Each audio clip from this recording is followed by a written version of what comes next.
সে কোনো সমস্যা নেই।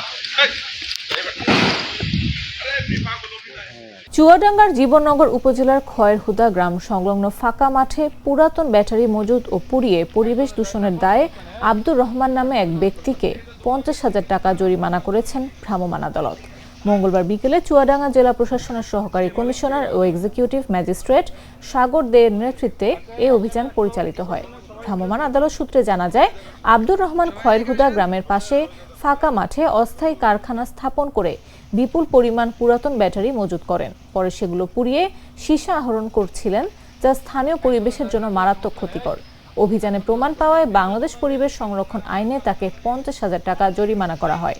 পাশাপাশি ভবিষ্যতে এ ধরনের কার্যক্রম বন্ধ রাখার জন্য সতর্ক করা হয়েছে। আচ্ছা, আপনারা একটু ই করবেন না, সবাই ওঠেন, এতে দাঁড়ান, সবাই এদিকে আসেন। সবাই এদিকে আসেন।